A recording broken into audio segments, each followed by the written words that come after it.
And welcome everybody to God's Views on Political News. Glad that you're here with us this week. Anybody that is just starting to come in here, just a reminder, feel free to ask any questions or make any comments during the show, and we'll take them as we're live. Bill, I just want to tell you this morning has been crazy. So if you see me, go underneath the table, you'll know that I'm avoiding an earthquake. We woke up this morning at about 10 minutes to 5 with a pretty big earthquake. It wasn't so big as, it's a 4.5 on the Richter scale, which isn't huge, but this was different. This was really different. Oh, yeah? Yeah, it had a big punch to it, and it made the house sway. So it. Let's see. Jerry Brown. Yeah. Ted Lieu. Earthquakes. Yes. Sanctuary state. Yep. I don't know. Maybe God's trying to tell you something. Could be. And Jeff Sessions was here yesterday, so maybe they're wrapping it all up, just saying, if you can't figure out what's wrong, I'll give you a clue. But it was pretty amazing, and I know people are talking about it on the news and everything, which normally doesn't happen. So. But if you see me drop out of the picture for a moment, it could be because I'm under the table taking cover. So Well, I did see that you had tweeted about an earthquake, but I thought, they have earthquakes all the time. No biggie, right? No biggie, but this one was pretty major. But we'll see what happens. We'll keep it together, and if we go off in the ocean, we'll just try to go as long as we can here on the show. well, let's hope that doesn't happen. I know some people were saying this morning, California's going in the ocean, don't you? And I'm like, what? Yeah. And the world's going to be destroyed by fire. So what am I going to do? So I don't have any control over any of it. So, well, 4.5, that's pretty hefty in my book. I was in a 5 point something one time, and I thought, dear Lord. Yeah, those are pretty bad. And I think the biggest one I've been in is about a 6 point something, which was on an Easter Sunday about, 7 or 8 years ago.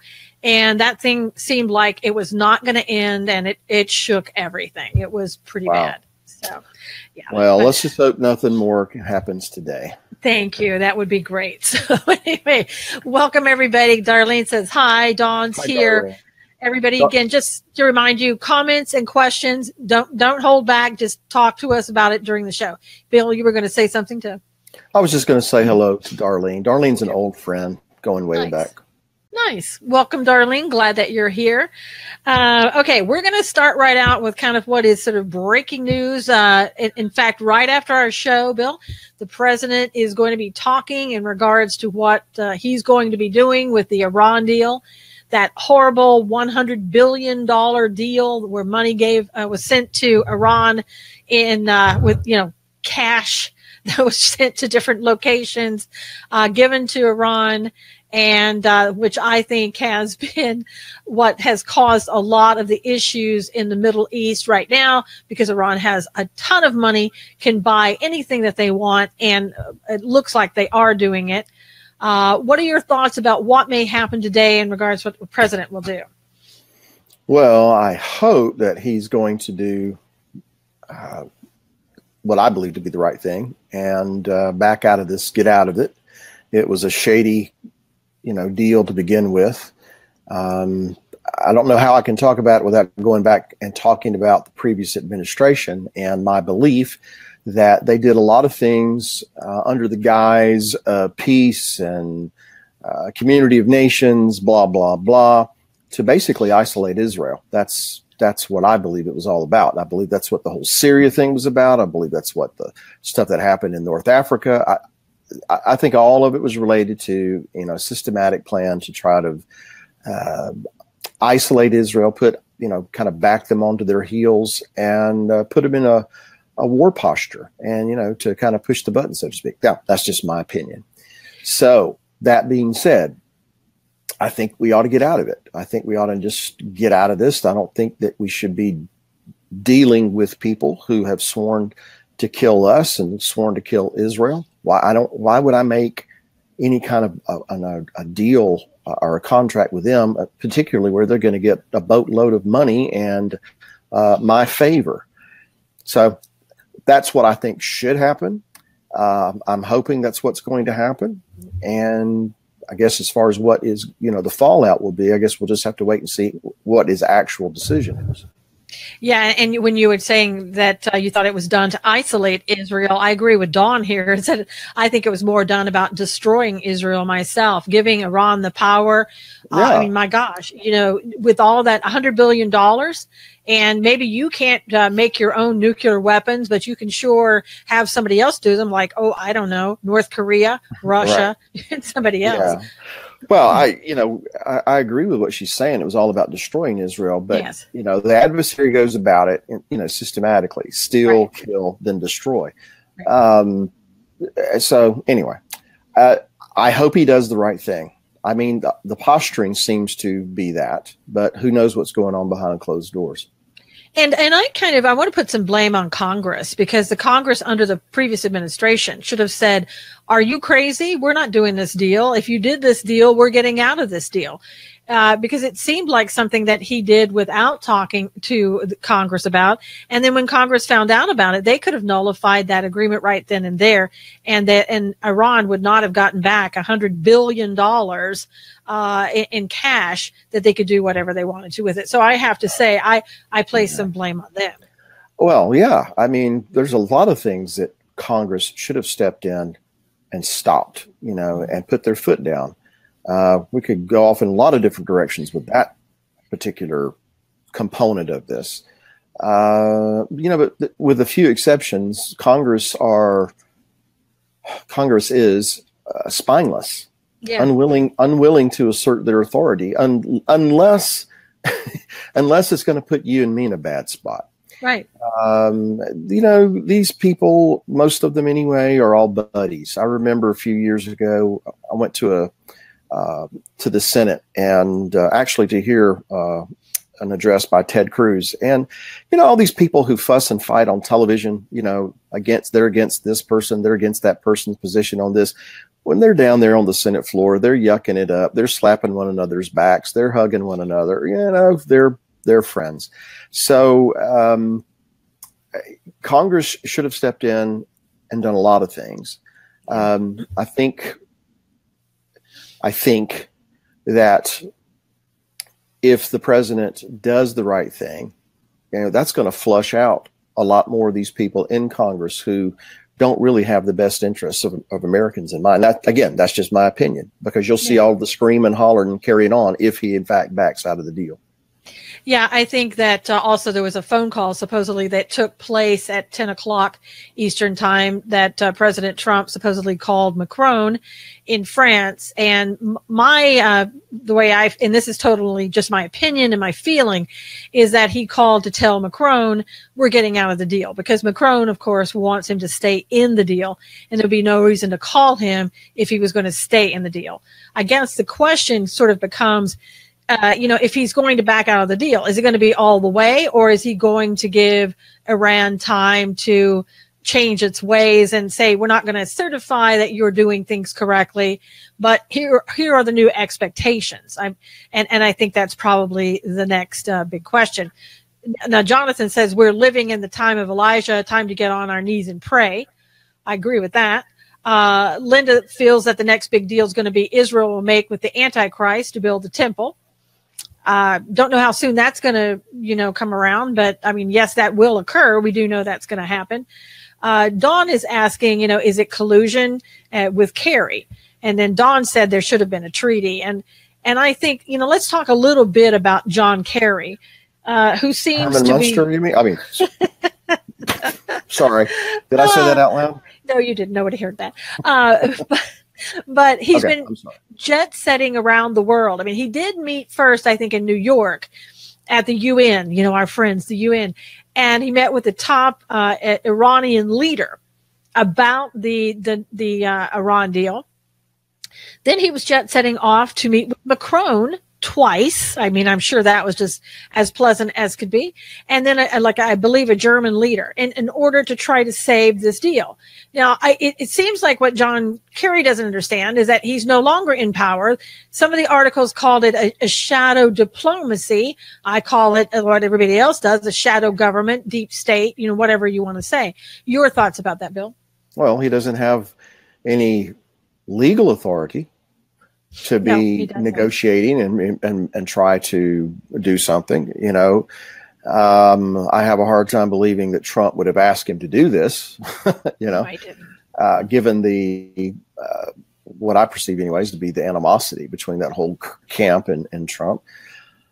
You know, it just continually amazes me just how brazenly arrogant progressives are, in that they would jump all over somebody on the right doing something like this, and charging them with undermining the policies of the United States, and, you know, making deals with other countries and trying to influence elections, and yet they think nothing about it when they go and do these kinds of things. So I'm just mystified that no one in our government, other than the president that I have seen so far, you can correct me if I'm wrong on this, no one who has the legal authority to bring this into question or raise issues has said anything about it. You know, and again, if I'm wrong, you correct me, but that the president is the only one I see raising any kind of issue about it. I haven't heard anything from Jeff Sessions on this. Well, that's because, and as people are saying, you know, is this a violation of the Logan Act? And the Logan Act basically says like a private citizen can't go and negotiate, you know, for the United States. So that's not the correct wording, but that's close enough. And the problem is that the Logan Act, some people feel that it's unconstitutional in and of itself. Others believe that nobody's been prosecuted under the Logan Act in 200 years. It's not going to happen.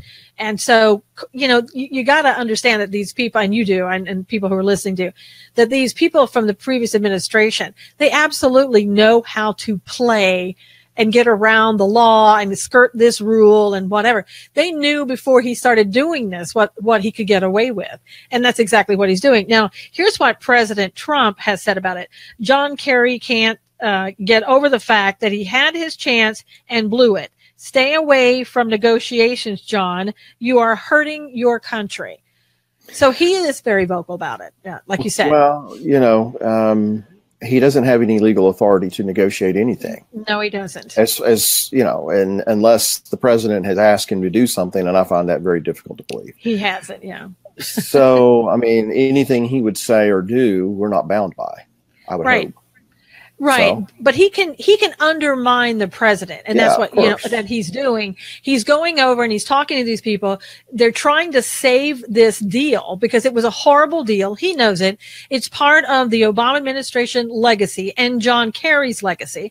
Now, John Kerry says, oh, well, you know, I have family and friends that I've made, and I'm just going to go and talk to them. Well, okay, go talk to your family and friends, but you're going over specifically, and everybody knows it, to talk to the leaders of these friends that you made. And everybody except John realizes when he does that he's undermining the government of the United States. Did we, and you know, my mind is drawing a blank on this. Did we at one time have Iran listed as a nation that we considered to be, a sponsor of a state sponsor of terrorism? Absolutely. Yeah. Have they been removed from that list? I don't think so. No. I don't think so either. Yeah. Okay. I was just, just asking a question. Officially, we see this nation as a sponsor of terrorism, and yet, John Kerry has family and friends, and and wants to make a deal with these people. I don't know. I know. Dawn said it should be an international violation, and Jonathan says they don't play by the rules. Both very true. Paula said, or maybe he's negotiating with them, telling them 2 more years and we will be in power again, like Obama did with Medved. And that Paula said that, and that sounds like something that they would do. And because that, let's face it, the Democrats, those on the left, don't want to acknowledge that they're not in power, and they will do anything and everything that they can to get back in power. And it would not surprise me if Paula is correct in that, where they're just saying, if you wait long enough, we're going to impeach Trump.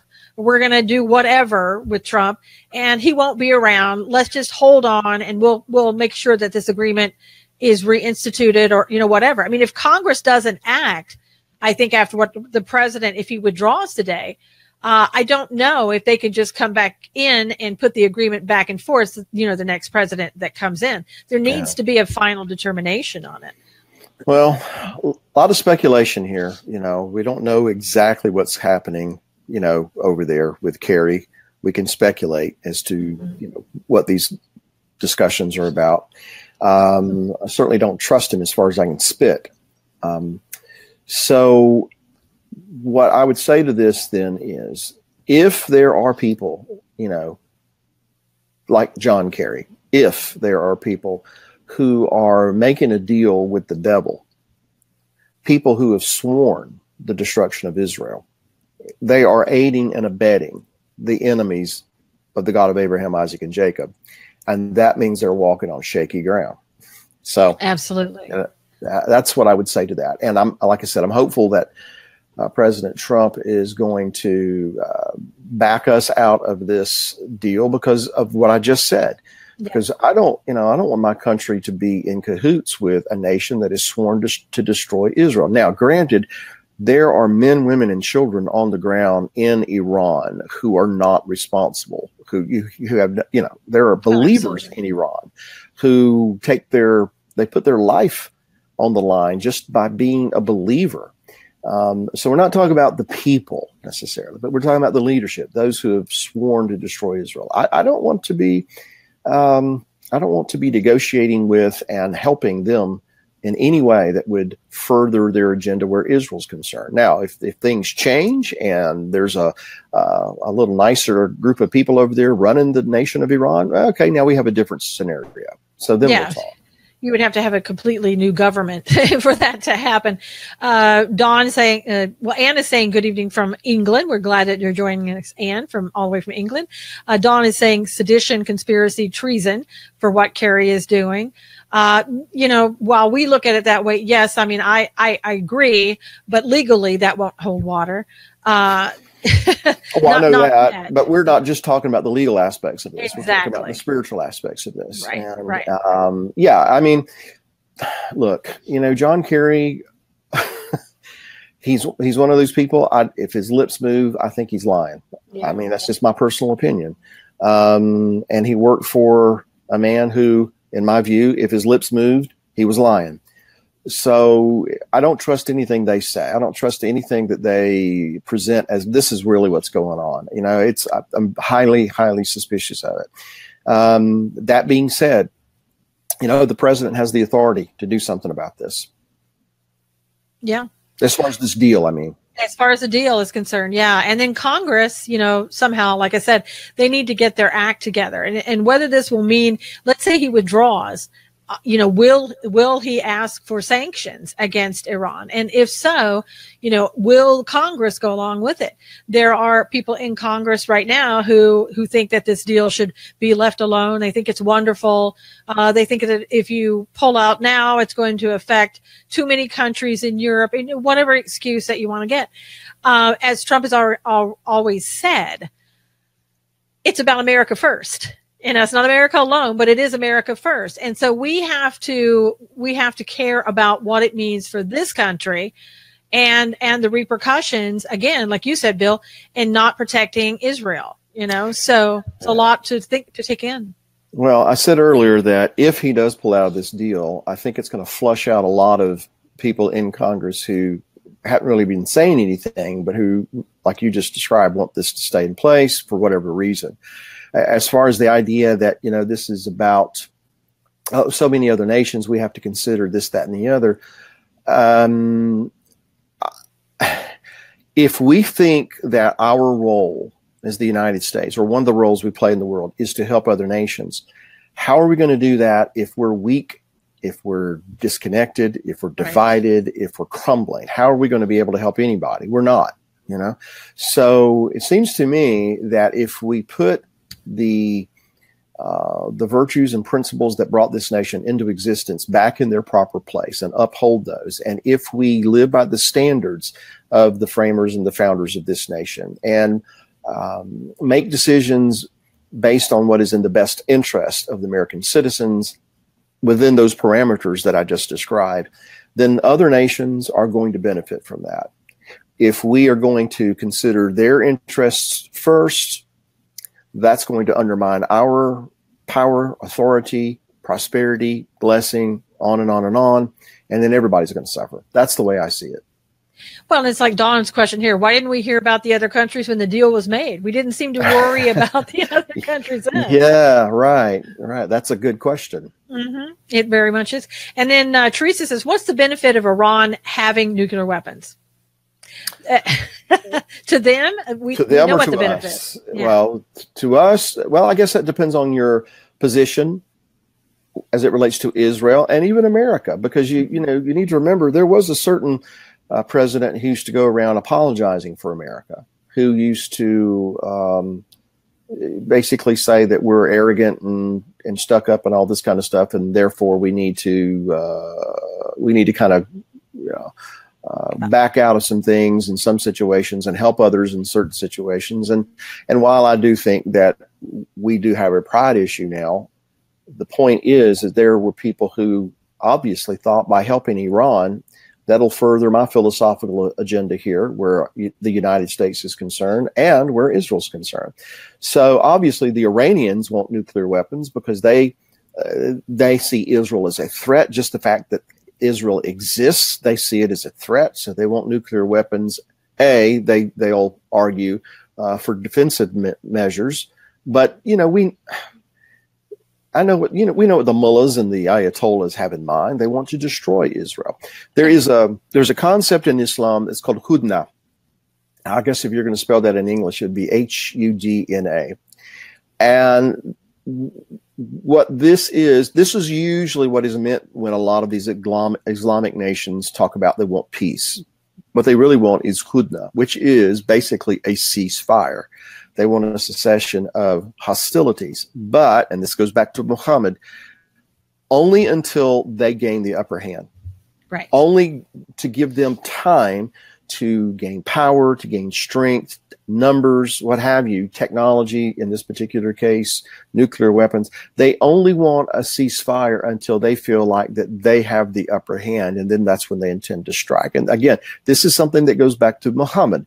So, Iran, the leaders of Iran are not pursuing nuclear energy for peaceful purposes. That's already been proven. Netanyahu made an open spectacle of that argument. And so, this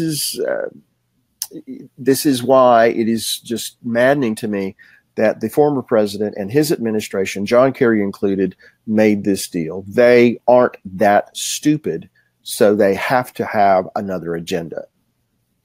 Now, Don is asking you a question. He said France sells nuclear technology and reactors.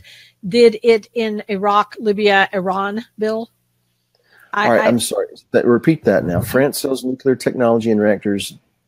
Did they do that in Iran, Libya, and in Iran, Libya, and Iraq? I guess he's saying did France sell those nuclear technologies and reactors to those three countries? I mean, I don't know. I don't want to put my foot in my mouth, and I know that going back through the decades that France had they were very present in Syria, in parts of northern Africa, and so there's these relationships that have been long-standing in that part of the world. So I don't know. I don't know the answer to that question. We'll have to check that out. It wouldn't be surprising, but I mean, they're kind of all working together. And going back to Teresa's question, what's the benefit for Iran having the nuclear weapons? Again, to destroy Israel, like we, kind of to summarize that, and to destroy the United States or anybody else that gets in their way. Destroy Saudi Arabia now, because Saudi Arabia has a different sect of Muslim, than they do. I mean, there's so many benefits to them that there's nothing really negative about them having that. It's only a negative to the rest of the world if Iran gets those nuclear weapons. Dawn said the spirit of these people have never changed. History has shown us the true nature of them, and that's true. I mean, there was a time where we were kind of friendly with Iran, but that's been changed for a really long time. Well, that's when they were less Islamic. Exactly. Now, they were more secular. Okay, and I'm not saying that's necessarily, spiritually speaking, a good thing, but they were less Islamic, right. And that's when we were friends with them, But then this whole revolution that occurred, in the waning days of Jimmy Carter's administration. That changed all that, as you said. So the more connected they are to the tenets of Islam, the more aggressive they're going to be. The more demanding they're going to be. The more stealthy they're going to be. And let's keep in mind that it is quite appropriate in Islam to lie to your enemy. Allah does not hold you responsible for that. It's okay to lie to your enemy to get the upper hand. So in terms of the leadership in these nations, I think, I'm sorry, who made that? Dawn made that observation. You're exactly right. They haven't changed.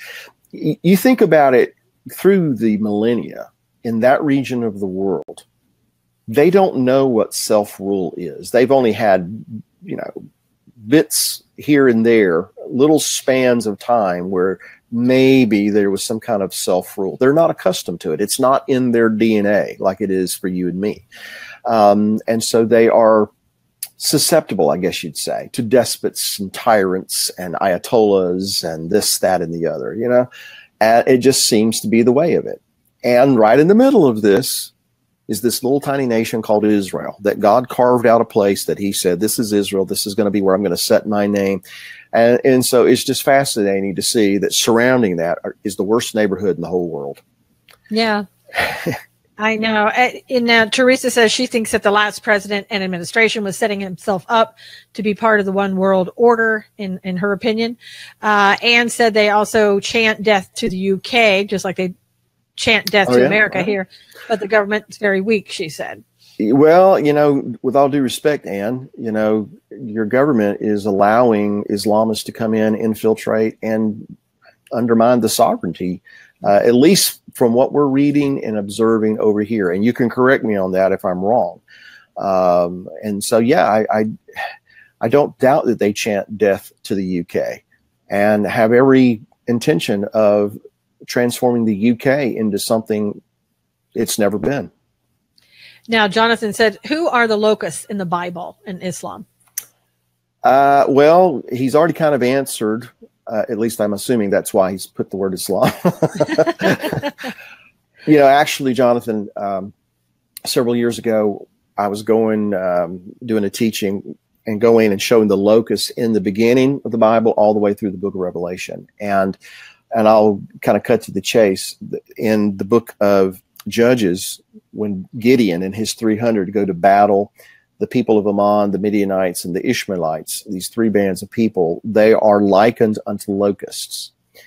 And I don't have time to get into the whole teaching today, but it is very interesting how the Bible likens people of the East, and we're not talking about the North Koreans, we're not talking about the Chinese, but we're talking about people, Arabian Peninsula, present-day Iraq, maybe even Iran, how the scripture likens them unto locusts. And so I guess what he's getting at is some of the things that are written of in the book of Revelation toward the end, things that are written about in the book of Joel, as it relates, by the way, to dividing up God's land and dividing up Jerusalem. Now, Anne said, Bill, you are correct. The UK is almost finished. It's pretty sad. Well, that is not a good thing to hear.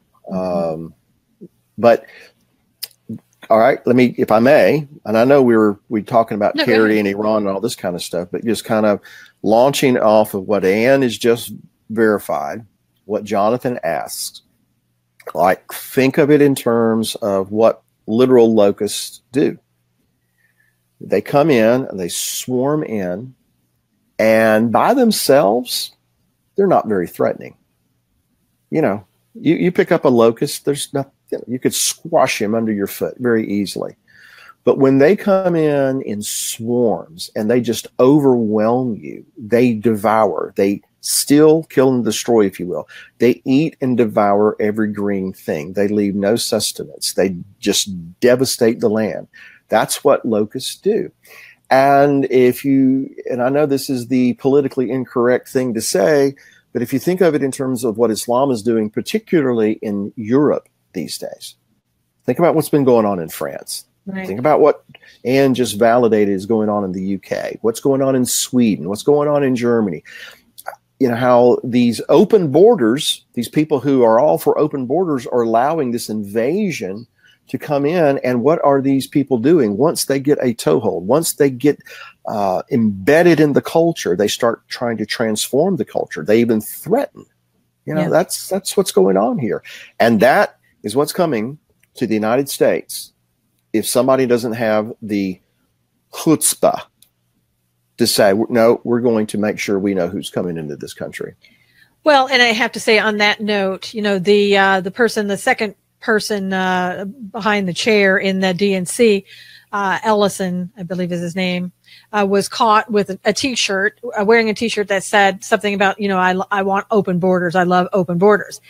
And you're right. We're going to have that. I liked Jeff Sessions yesterday, who came to San Diego, went down to the border and said, we are not going to be overrun by illegals. We're closing basically everybody who comes in here illegally is going to be prosecuted. And if you want to come here and claim asylum, then you have to go through the port of entry. If you don't go through the port of entry, then you're going to be assumed that you could be looked at as though you were coming in illegally. And that's the way you're going to be dealt with.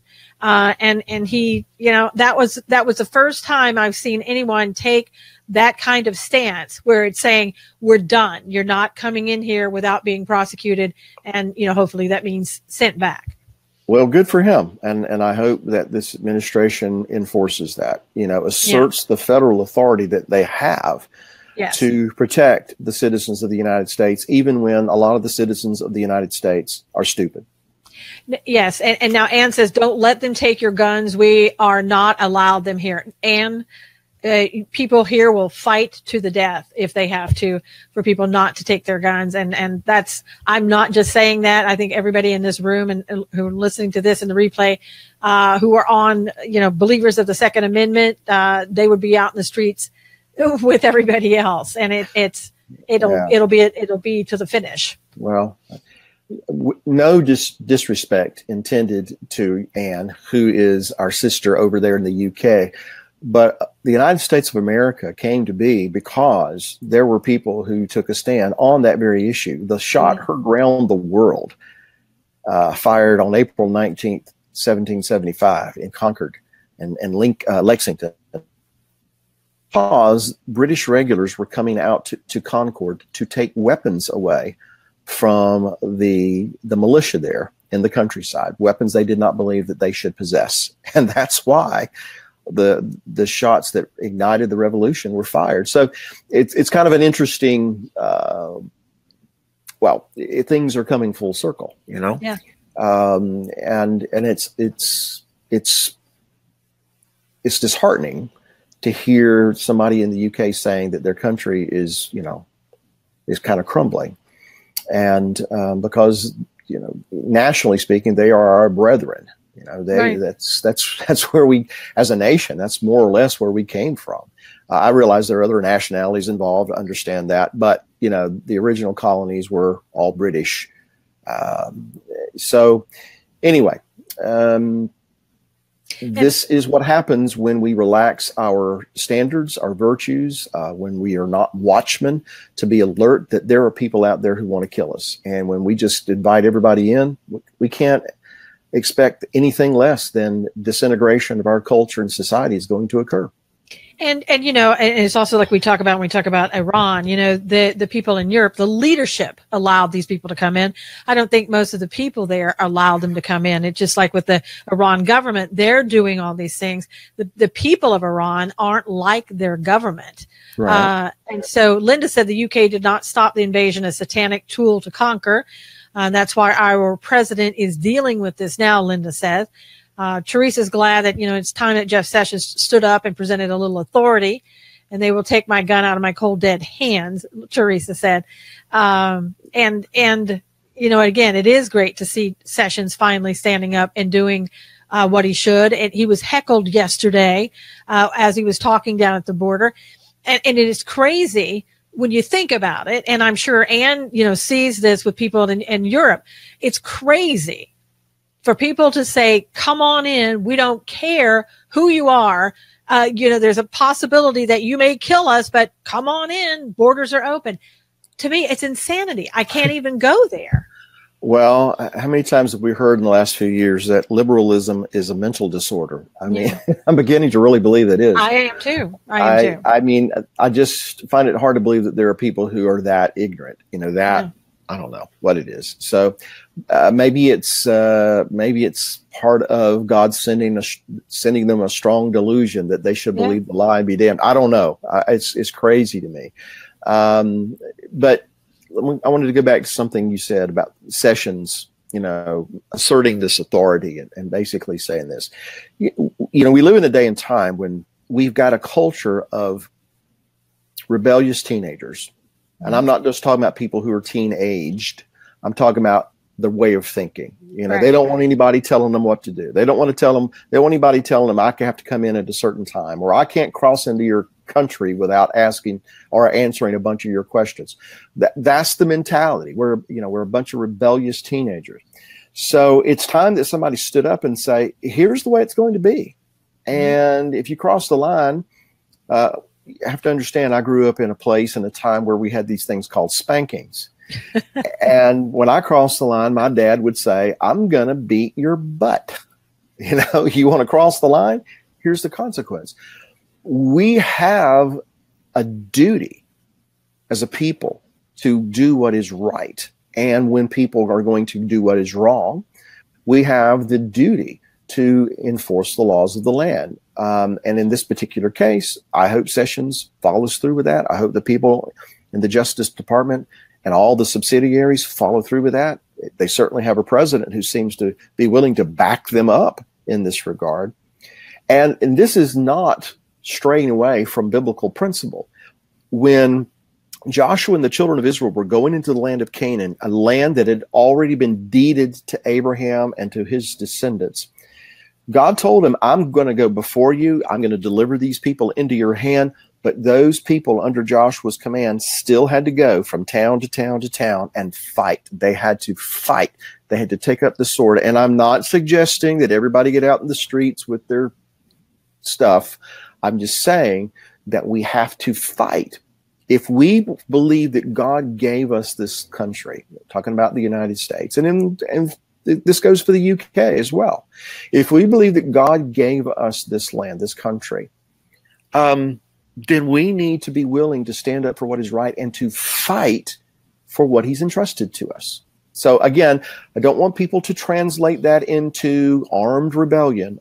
I'm not saying that. I am saying, though, we need to make our voices heard. We need to resist this stupidity that comes from the left and sometimes from the right, and to do what is right in the eyes of God and in his purposes for this nation. So anyway, I got on my soapbox. I'll get off and I'll let you speak. No, I was going to say that, that this is another reason, and I want to go back to this because I really think it's important and I want people to hear it. This is why I say, for me, at least, I'm voting Republican as long as I can. Not that the Republicans are great, not that they're saints, not that they don't do wrong, but the moment that we get a Democrat president back into office, if that occurs, the borders will be open.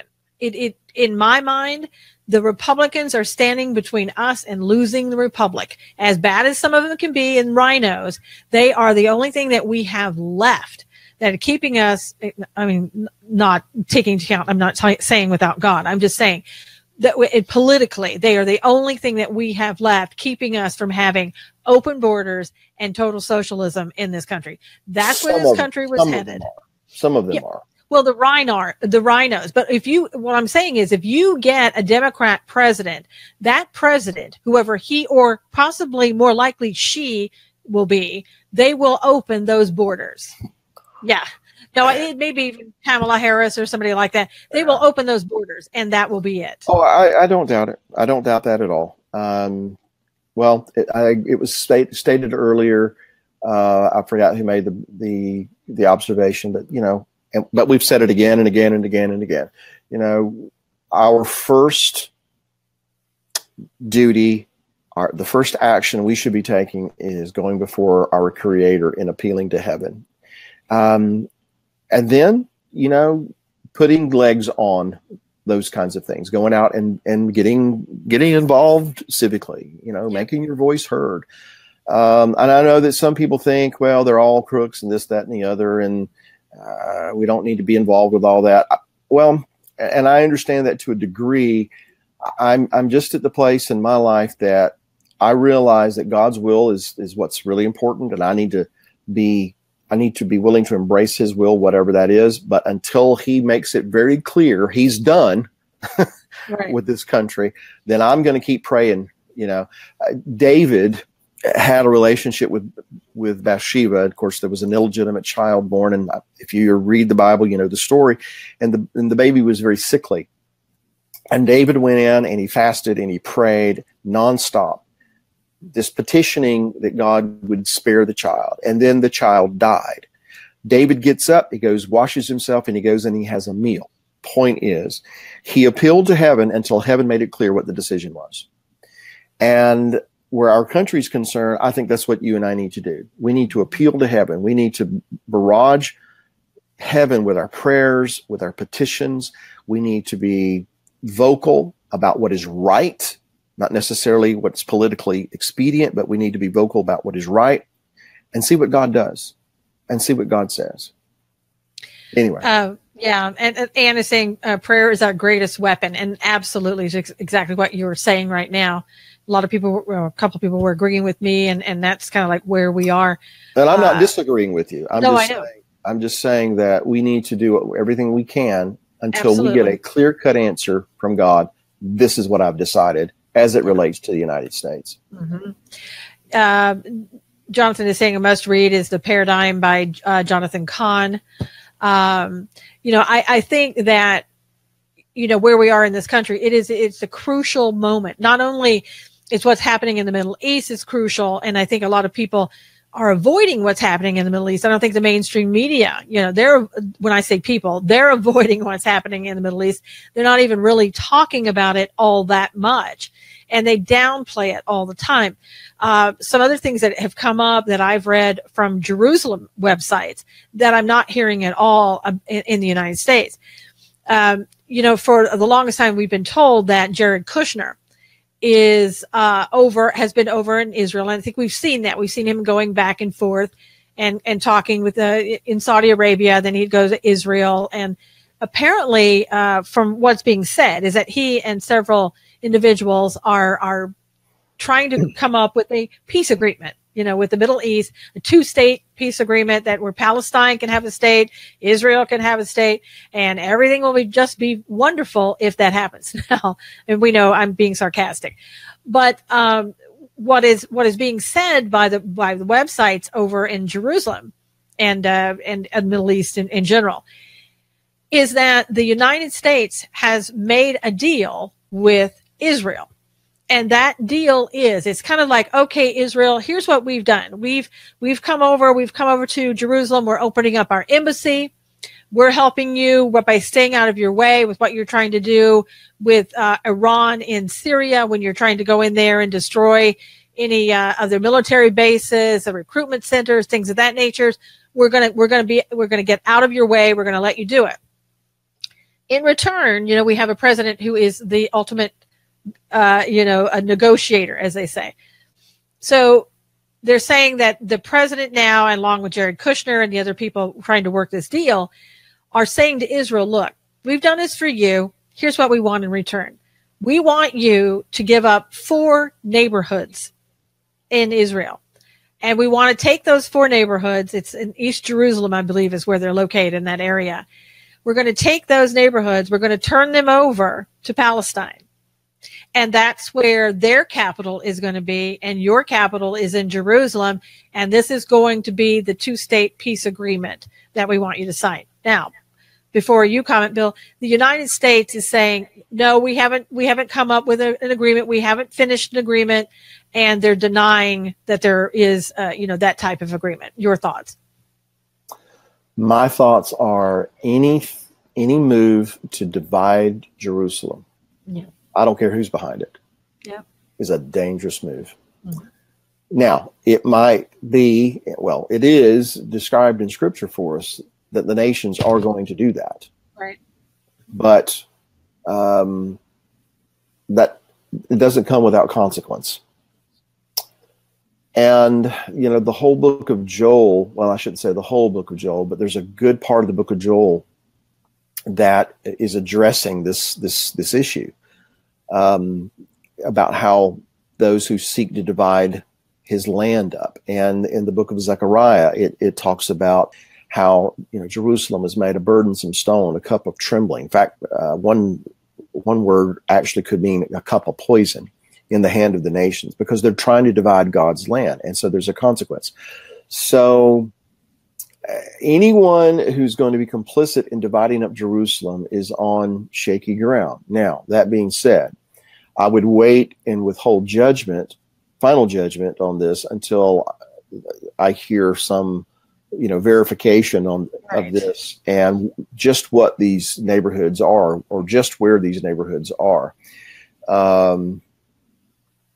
You know, so that's my initial response to that kind of news. Yeah, I was thinking, you know, in Zechariah 12, it says that God, if I'm reading it correctly, God will cut into pieces those who try to divide, you know, Jerusalem. And so, you know, a lot of people are saying maybe that's why we've had so much chaos in the United States. If Jared Kushner has been working on this for the past year with the ambassador and other people, maybe that's why we continue to have, you know, problems between each other politically and otherwise here in the United States, because, you know, we are working on an agreement to potentially, you know, divide Jerusalem. Now, Dawn said that kind of stumps her, because she said, I'm sure Kushner knows his Old Testament and what it says about dividing up the land. Well, I don't know. That's a big assumption. Yeah. I know I don't really know a lot about the guy, other than he's, you know, Trump's son-in-law. Is he Orthodox or is he Reformed? Do we know? I don't know. I don't really know. See, well, here's why that matters. You know, if he's Orthodox, there are certain segments of the Orthodox Jewish world who don't even recognize the state of Israel as it exists today. They believe that only the Messiah can establish Israel. And there's scriptures that they use to argue that point. If he's Reform, and I don't mean this to be disrespectful, but Reform Judaism is whatever, you know, it's just kind of whatever.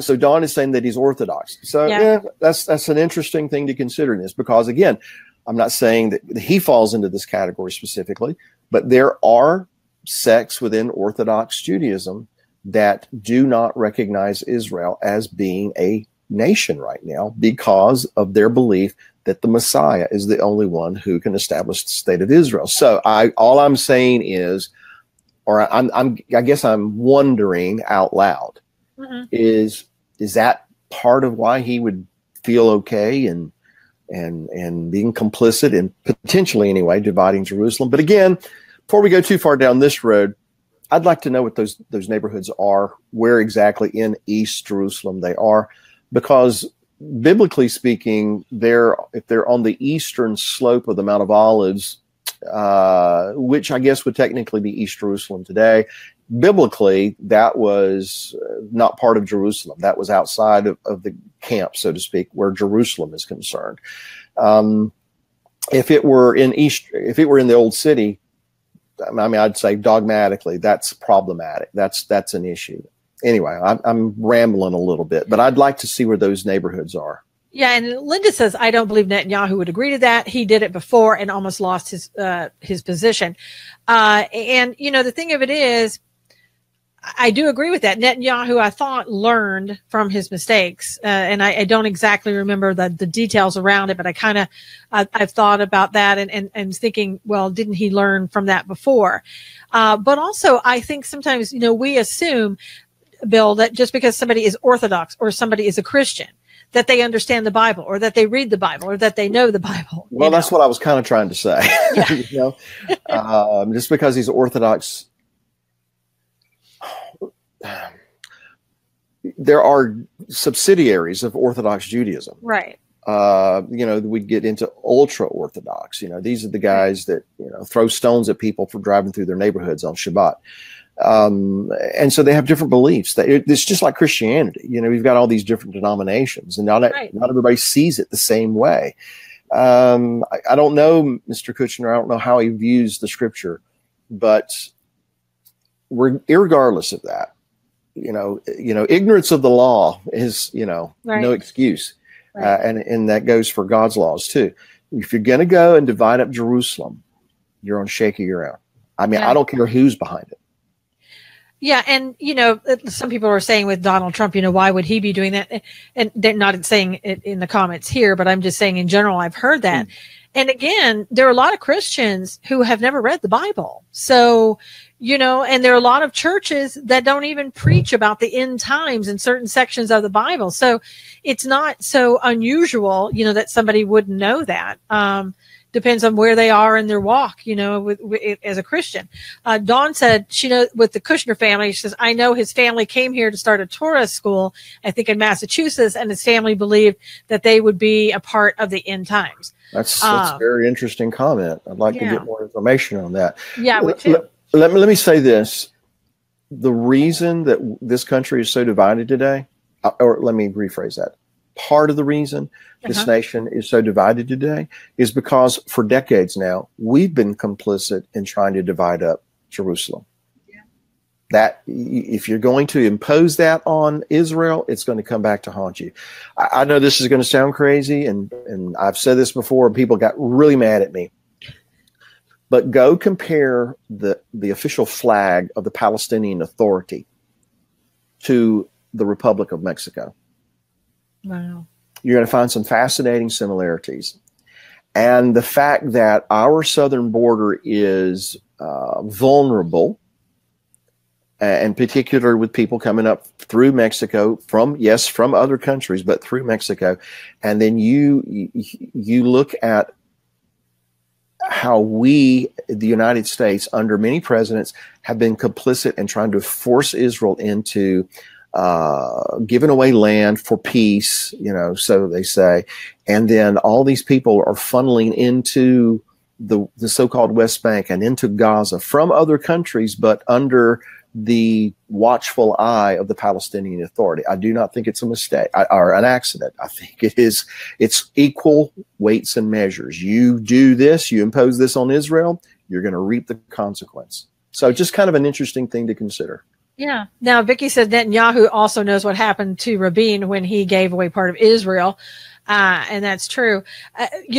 One of the things that they're saying too is that Mahmoud Abbas said that he was not going to negotiate, with the United States, and they feel that he wouldn't accept any agreement like this. And so I don't know. You know what? We look at these people like Netanyahu and we say, gosh, he knows what happens before. He knows what happened to the other people. And you hope that they learn from that. You hope that they know that was God. You know what I mean? And that they get it. But also God can keep somebody from seeing something, if that's what he wants and if his plan, ultimately someday there is going to be a plan that whoever is in charge of Israel is going to be deceived and they're going to enter into that plan. So, hopefully it isn't Netanyahu, but if it is, then it is. For whatever reason, assuming again that there is even an agreement and that what the people in the Middle East are talking about is actually true. So there's a lot of hypotheticals here. Right. That's what I was saying. I withhold final judgment until some kind of verification of that, comes to the surface. But you're right. If not today, there will come a day that we'll be talking about this, as it's happening. And, there will be people who will be players in this. They will be responsible for putting all this together. And, the Bible describes a lot of things that happen, not necessarily what God wants to happen. In other words, it's descriptive, not necessarily prescriptive. It's not necessarily all the time telling us what God wanted. It's the Bible telling us what happened, what people decided to do in spite of what God wanted them to do. And I see this scenario that we're discussing as being one of those situations. It's not that God wanted the land to be divided. It's not that he wanted Jerusalem to be divided. It's that man made decisions. So yes, one day there will come a time that we'll be talking about this. It'll be happening. I hope Netanyahu's not in on it. I hope Trump's not in on it. But right. People make decisions. We'll see. Now, Beth said, I understand that Mike Evans prophesied to Bibi that he would be prime minister, but if he gave away land, he would lose it, and then he did. I also understand that when he was elected the second time, he was fully aware that he could not cede land again, or he would also lose the office for his final time. Yeah. I had not heard that. I don't dispute that. I will just tell you that in my heart, I don't have anything to go on. God didn't tell me this. It's just something I've had in my heart for a long, long time. In fact, since Rabin was assassinated and Netanyahu became the prime minister 20 some odd years ago, is that Netanyahu would be in leadership when all this stuff started going down. I'm not saying that he would be complicit in giving away the land. No. I just have always felt he would be here at the end when all this stuff was happening. We'll see. I hate to say this, or maybe, you know what, I feel the same way. I mean, I've always felt the same way. Nothing that's biblically written about it, nothing that anybody has said, but I felt that it would be Netanyahu, and I don't know why. But Anne said it all in his hands and his time, meaning God. Yes, absolutely. And again, I'm not worried if it is Donald Trump who is causing this to come about. I'm not worried if it is Netanyahu who gets fooled or whatever and enters into an agreement at the final in days. It's okay, because God is in control, and I think that's what we have to remember. And it will happen. And I think, and other people have said this too, that we are here for a time such as this. I mean, we're seeing, I believe. And others have felt the same way before. So, we could be wrong, but I believe that we are seeing the final days of the end times. I mean, I don't know how much longer it'll be. Could be 1,000 years. I don't know. But I mean, I feel that we're involved in it as well. I do too. We don't know when everything's going to happen, but things are taking shape. And, I realize we're short on time, but very quick, let's bring up what you had talked about where Kerry and him going over there and the dividing up of Jerusalem in your article. We were going to talk about that. I know we don't have a lot of time, but can you just give us a synopsis real quick? Well, I mean, it's what I was saying about with Kerry. He didn't really talk about that. He wasn't the one who was trying to divide the land. It was more or less the people that believe that this agreement, that we somehow have entered into this agreement with Netanyahu, that we want them to do this. Yeah. All right. So, well, Kerry just wants the Iranian deal to remain forever. That's what his goal was, So. Well, and as it relates to Israel, if Iran has weapons and are powerful, and Israel has already shown that they are going to do everything in their power to keep that from happening, then those who would want to free up Iran to do whatever they want to do realize that what this is going to end up being is a war. They know that. Yeah. They have to know that. And it'll be interesting to see what Iran does, because this decision was not going to be made until the 12th. And now it's 4 days earlier it's going to be made. I'm wondering if they made that decision early because of the fact that the embassy is going to be opening on the 14th, which would have just been 2 days. And President Trump is already saying he is not going to the opening of the embassy. It's going to be Ivanka and Jared Kushner who are going to go to Israel to be there when the embassy opens. I think that's interesting. But not unusual, but it's kind of interesting. And so I think they were maybe trying to give it enough time to see, is Israel going to make a move after that? And I think that after this decision, whatever movement is going to happen in Israel is probably going to be swift. And Teresa wants to know if it's safe to travel to Israel. I was just about to say, she's asked that twice now. So you know what, Teresa, if you have a chance to go. If you wait until nothing's going on over there, you'll never go. If you have an opportunity, I would go. If you're supposed to be there, then you'll be fine. So anyway, I wouldn't let this particular situation prevent me from going. Well, let's put it this way, Teresa. The other day, just about a day or two ago, Amir Sarfati was in Golan Heights with a group of individuals that are traveling in Israel. That he has a group there that he's teaching. He said it's one of the safest places to be, and if you're probably as safe in Israel as you are in Los Angeles in a lot of respects, and maybe even safer. So I wouldn't. That stopped me. Yeah, I was just going to say the only time that when I've been to Israel that I felt unsafe is when I got back and I had to go to JFK. There you go. Absolutely. So we are out of time. I want to thank everybody so much for being here today. Thank you for your comments. Thank you for your questions. Please, if you will, share this with everyone. It's difficult to get the program, out there on Facebook these days. So the more you share it, get the program out and help us do that, the better. And we do, again, appreciate it. Until next time, God bless you. Stay safe. And we'll talk to you again next week. Take care.